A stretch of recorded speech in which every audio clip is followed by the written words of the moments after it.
Desa Karangsari punya satu jembatan bambu tua. Jembatan itu melintasi sungai kecil di pinggir desa. Tidak terlalu panjang, tidak terlalu tinggi, tapi hampir semua orang desa menghindarinya saat malam.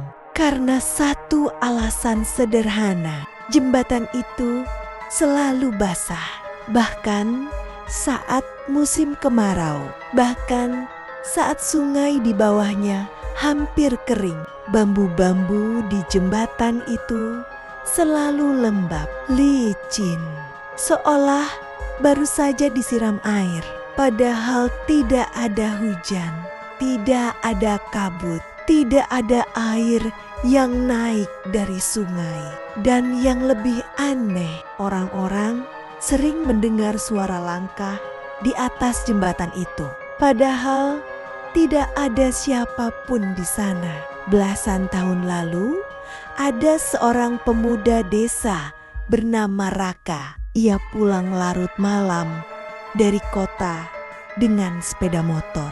Saat melewati jembatan bambu itu, warga yang tinggal di dekat sungai mendengar suara keras, brok, seperti sesuatu jatuh ke air. Orang-orang langsung keluar rumah membawa senter. Mereka menemukan motor Raka tergeletak di tengah jembatan. Mesinnya masih hidup, lampunya masih menyala, tapi Raka hilang. Tidak ada di sungai, tidak ada di bawah jembatan, tidak ada di sekitar sawah. Seolah ia jatuh lalu lenyap begitu saja. Sejak malam itu, jembatan bambu itu mulai berubah. Setiap malam, lewat tengah malam, permukaan bambunya selalu basah dan kadang terdengar suara aneh, langkah kaki yang tergesa-gesa seperti seseorang yang sedang berlari di atas jembatan. Lalu suara terpeleset dan biur, seolah seseorang jatuh ke sungai, padahal tidak ada siapapun.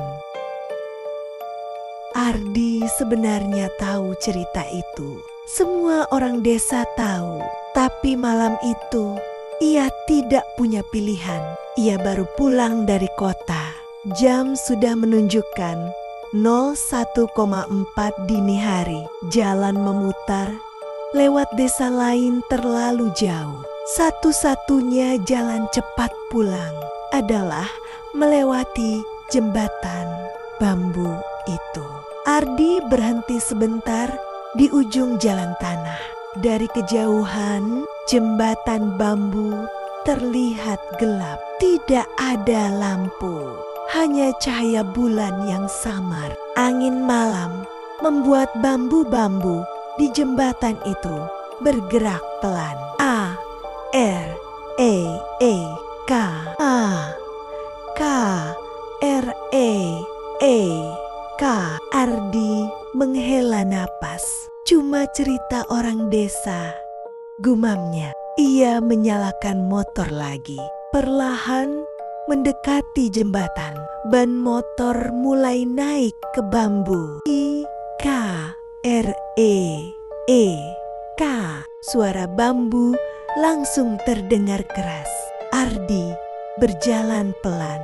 Lampu motor menyorot sepanjang jembatan. Dan saat itulah ia melihat sesuatu yang aneh. Permukaan bambu di depan motornya mengilap basah, seperti baru saja disiram air. Padahal malam itu benar-benar kering. Ardi menelan ludah. Ia memperlambat motor. Tiba, ban depan sedikit tergelincir. Motor hampir oleng. Ardi langsung menahan setang kuat. Licin banget. Ia melirik ke bawah jembatan. Sungai di bawahnya hampir kering. Hanya ada sedikit air mengalir pelan. Tidak cukup untuk membuat jembatan basah seperti ini. Ardi mulai merasa tidak nyaman. Ia ingin sepat-sepat melewati jembatan. Tapi saat ia menambah gas sedikit, tiba-tiba motor mati. Mesinnya langsung sunyi. Lampu depan berkedip, lalu mati. Sekarang jembatan benar-benar gelap. Ardi memencet starter, tidak menyala. Ia mencoba lagi, tetap tidak menyala. Angin malam tiba-tiba terasa lebih dingin, dan di tengah kegelapan, Ardi mendengar sesuatu. Suara langkah dari ujung jembatan yang lain. Tap, tap, tap, tap. Pelan, pelan, basah, basah. Seperti seseorang berjalan dengan kaki yang baru keluar dari air. Ardi menahan napas. Ia menatap ke arah suara itu. Gelap, tidak ada siapapun. Tapi suara langkah itu terus mendekat. Tap, tap, tap. Lalu terdengar suara napas. Berat, basah. Seperti seseorang yang baru saja tenggelam. Dan dari kegelapan, perlahan muncul sesuatu. Siluet seseorang. Tubuhnya membungkuk. Pakainya meneteskan air. Langkahnya goyah. Seperti orang yang baru saja jatuh dari jembatan. Dan sekarang naik kembali. Ardi tidak bisa bergerak. Siluet itu berhenti sekitar 5 meter di depannya. Kepalanya perlahan terangkat. Wajahnya tertutup bayangan. Tapi satu hal terlihat jelas. Di bawah cahaya bulan, air terus menetes dari tubuhnya. Dan suara itu akhirnya berbicara. Serak, pelan. Motorku masih di atas jembatan. Ardi merasakan darahnya seperti berhenti mengalir. Karena suara itu terdengar seperti seseorang yang berbicara dari dalam air. Dan yang lebih membuatnya takut, di belakang siluet itu tiba-tiba muncul bekas kaki basah. 1, 2, 3 berjalan naik dari arah sungai menuju jembatan. Seolah bukan hanya satu orang yang jatuh, tapi banyak. Ardi membeku di atas motor. Jantungnya berdetak keras. Siluet pria di ujung jembatan masih berdiri diam. Air terus menetes dari tubuhnya. Tetesan itu jatuh ke bambu. Tik, tik, tik. Dan setiap tetesan membuat bambu semakin licin. Ardi mencoba melihat lebih jelas. Cahaya bulan sedikit menyentuh wajah sosok itu. Kulitnya pucat, bibirnya kebiruan, rambutnya menempel di wajah seperti baru keluar dari air. Matanya setengah terbuka, kosong, seperti mata orang yang sudah lama tenggelam. Motorku masih di sini, ulang sosok itu pelan. Suaranya serak, seperti ada air di tenggorokannya. Ardi tidak menjawab. Ia bahkan hampir tidak bisa bernapas. Sosok itu melangkah satu langkah, mendekat. K-R-E-E-E-K. Bambu jembatan berbunyi. Kakinya meninggalkan jejak air hitam. Air itu tidak mengalir, tapi meresap ke bambu seperti noda. Ardi menelan ludah. Kamu siapa? Akhirnya ia berhasil berkata. Sosok itu memiringkan kepala. Gerakannya aneh, seperti tulangnya tidak bergerak dengan benar. Katanya, aku jatuh. Katanya, aku hilang. Ia tertawa pelan. Tawa yang terdengar seperti air yang mengalir di dalam tenggorokan. Jil oka, Jil oka. Ardi langsung sadar, ini pasti Raka, pemuda yang hilang belasan tahun lalu. Tapi itu tidak mungkin.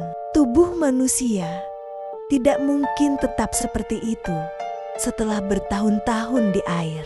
Sosok itu melangkah lagi. Sekarang hanya 3 meter dari Ardi. Dan saat itulah Ardi mendengar suara lain dari bawah jembatan. Cip, cip, cip. Seperti sesuatu bergerak di air. Padahal sungai di bawah hampir kering. Ardi menoleh ke bawah secara refleks. Dan ia berharap ia tidak pernah melakukannya.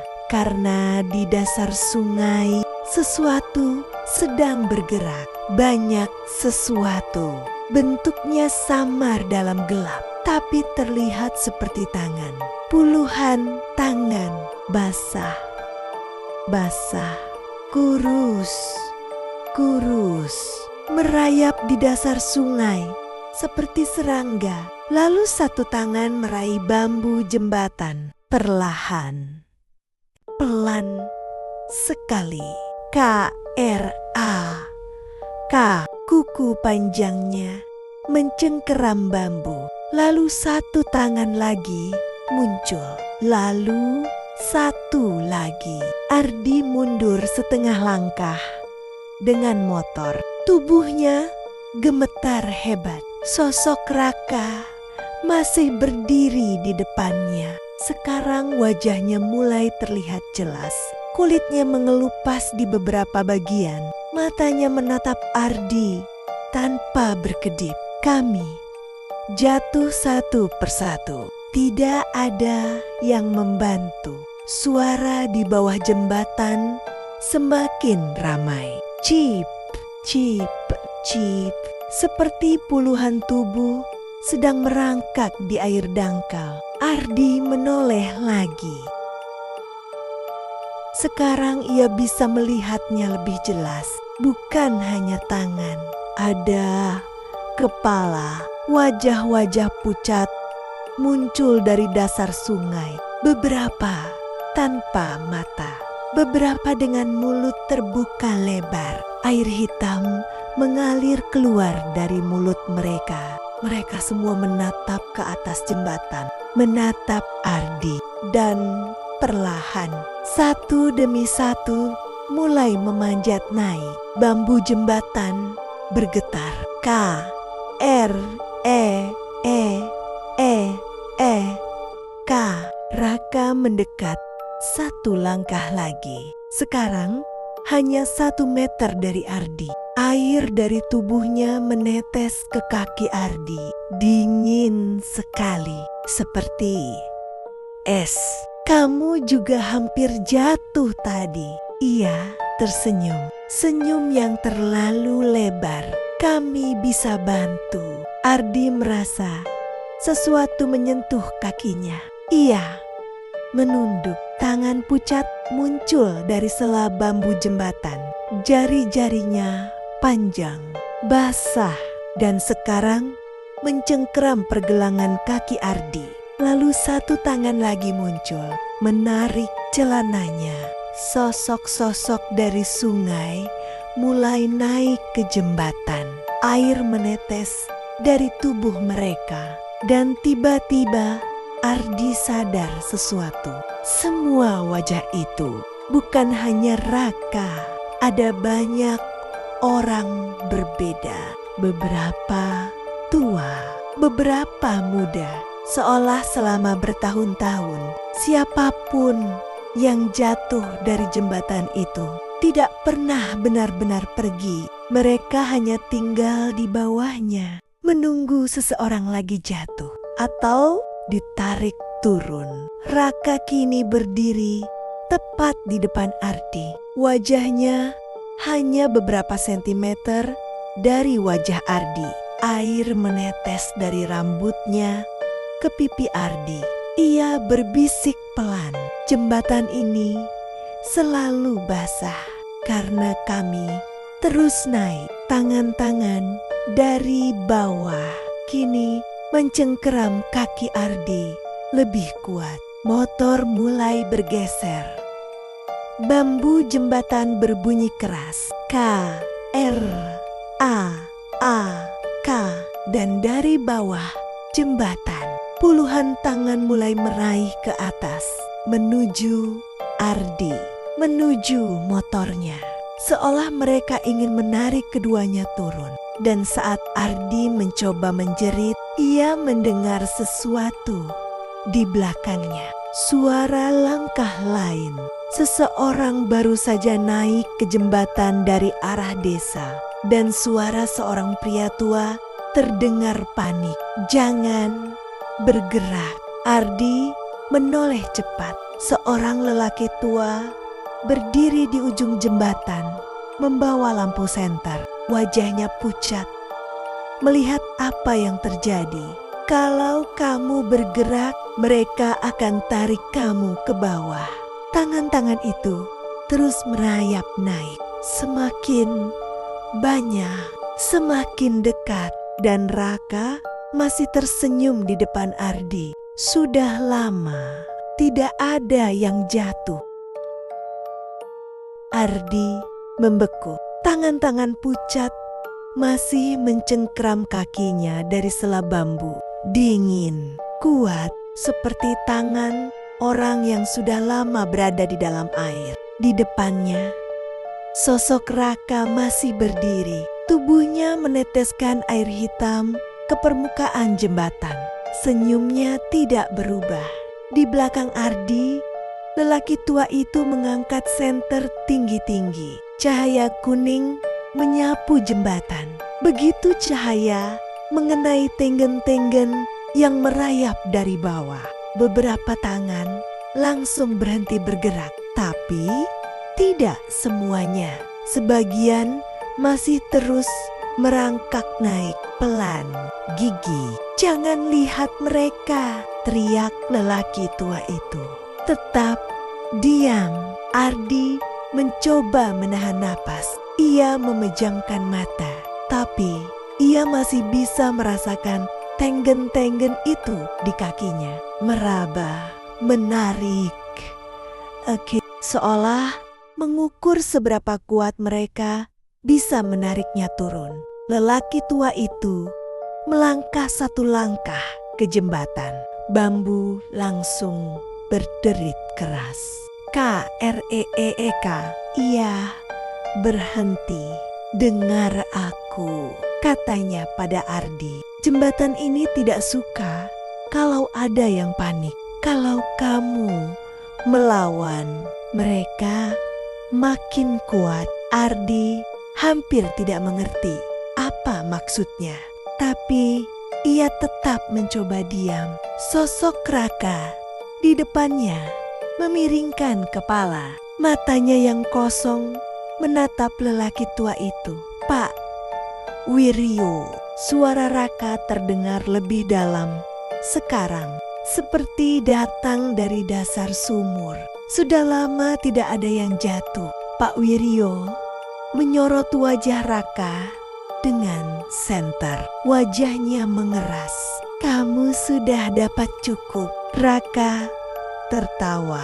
Air keluar dari mulutnya. "Loka, Gel Oka, belum cukup." Ia menunjuk Ardi yang ini hampir jatuh. Tangan-tangan dari bawah jembatan mulai menarik lagi. Motor Ardi bergeser sedikit. Ban belakangnya hampir keluar dari bambu. Ardi panik. "Pak, mereka narik saya." Pak Wiryo cepat membuka tas kecil di pinggangnya.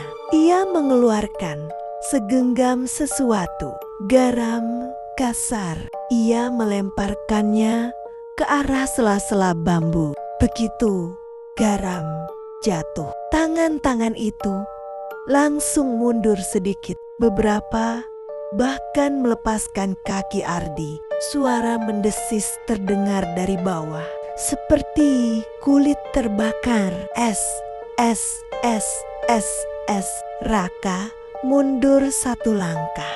Senyumnya memudar sedikit. Kamu masih bawa itu, Pak Wiryo? Pak Wiryo tidak menjawab. Ia menaburkan lebih banyak garam di sepanjang bambu jembatan. Ardi, katanya cepat, dorong motormu pelan ke arahku. Jangan cepat. Ardi menelan ludah. Kakinya masih gemetar. Ia memegang setang motor. Perlahan ia mendorongnya. Bambu jembatan kembali berbunyi. Krene. K. Begitu motor bergerak, tangan-tangan dari bawah langsung mencoba meraih lagi. Lebih banyak dari sebelumnya. Puluhan tangan kini muncul dari sela bambu. Wajah-wajah pucat juga mulai naik. Mata kosong, mulut terbuka. Air hitam mengalir dari hidung mereka. Raka menatap semuanya. Lalu ia berkata pelan, "Kalau yang hampir jatuh tidak boleh, yang lain boleh." Ardi belum sempat memahami maksudnya. Sampai tiba-tiba bambu di belakang Pak Wiryo berbunyi keras. K, A, K. Pak Wiryo menoleh dari sisi jembatan. Satu tangan pucat tiba-tiba meraih pergelangan kakinya. Lalu tangan lain muncul, menarik celananya. Pak Wiryo hampir jatuh. "Pak!" teriak Ardi. Pak Wiryo cepat melempar sisa garam ke arah kakinya. Tangan itu langsung melepas. Tapi sekarang semakin banyak tangan muncul. Jembatan bambu mulai bergetar hebat. Seolah sesuatu dari bawah mencoba mendorongnya naik. Raka menatap Ardi lagi. Senyumnya kembali. "Kalau bukan kamu, seseorang harus jatuh." Ia menunjuk ke arah bawah jembatan. Ardi melihat ke sana. Puluhan wajah kini menatap mereka. Beberapa berbisik, beberapa tertawa pelan.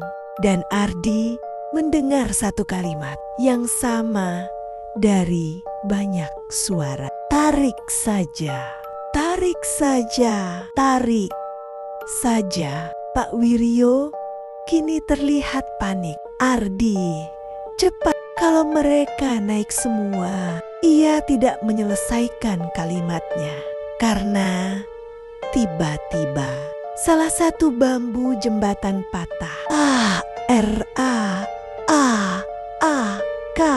Kaki motor Ardi terperosok sedikit. Air dari bawah langsung menyembur naik melalui celah bambu. Tangan-tangan itu kini hampir mencapai tubuh Ardi. Raka berdiri sangat dekat. Hanya satu langkah lagi. Ia berbisik pelan di telinga Ardi. Yang jatuh tidak pernah pergi. Dan malam ini jembatan ingin seseorang tinggal. Ardi melihat ke arah Pak Wiryo. Pak Wiryo menatapnya dengan wajah tegang. Di belakang lelaki tua itu, lebih banyak tangan mulai muncul dari sisi jembatan. Jembatan bambu bergetar semakin keras, seolah seluruh sungai di bawahnya sedang bangun. Dan Ardi tiba-tiba sadar sesuatu yang mengerikan. Jejak kaki basah yang tadi naik ke jembatan bukan hanya dari satu arah. Sekarang jejak itu muncul dari kedua sisi jembatan, seolah sesuatu juga naik dari arah desa. Pak Wiryo melihatnya, wajahnya langsung pucat. Ia berbisik pelan, "Sudah terlambat." Yang di bawah tidak sendirian lagi. Angin malam berhenti. Jembatan bambu mengeluarkan bunyi panjang. KR RR REE akan patah kapan saja. Dan dari bawah, tangan-tangan itu akhirnya meraih tubuh Ardi. Tangan-tangan itu akhirnya meraih tubuh Ardi. Satu mencengkeram pergelangan kakinya, satu lagi meraih jaketnya, yang lain mencoba menarik motornya ke bawah. Air hitam mulai menyembur dari sela-sela bambu. Ardi menjerit, "Pak Wiryo!" Pak Wiryo langsung berlari satu langkah ke depan. Bambu jembatan berderit keras. Kak, hampir patah. Ia mengangkat senter dan menyorot ke bawah jembatan. Cahaya itu menyingkap pemandangan yang membuat darah Ardi membeku. Puluhan tubuh pucat merayap di bawah sana. Wajah-wajah yang setengah hancur, mulut terbuka lebar.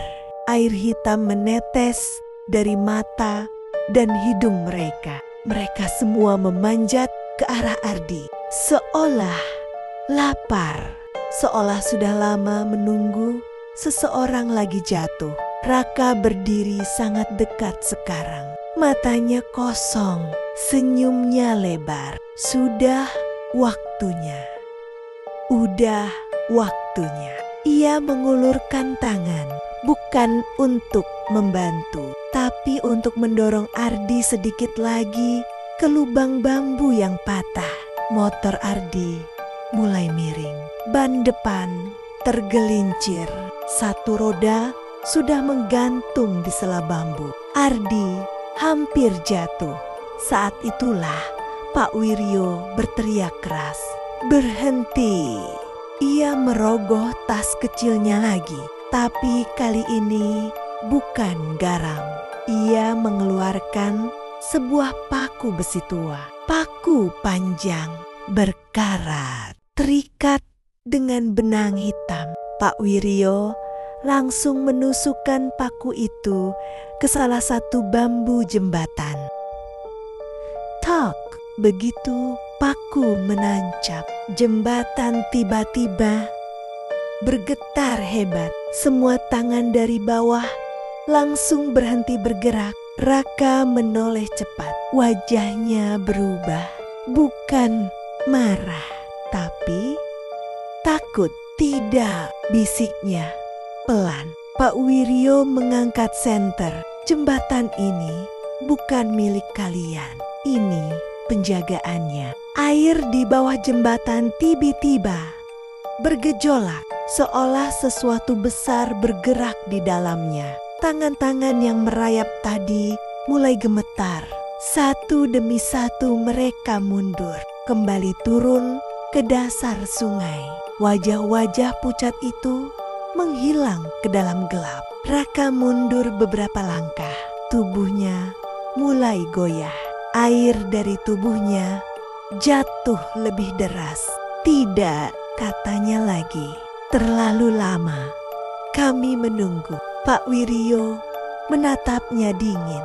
Kamu jatuh, bukan diambil. Kalimat itu membuat wajah Raka berubah, seolah sesuatu diingatkan padanya. Tubuhnya mulai retak, kulitnya pecah seperti tanah kering. Air hitam mengalir keluar. Raka menatap Ardi untuk terakhir kali. Matanya tidak lagi kosong, tapi penuh ketakutan.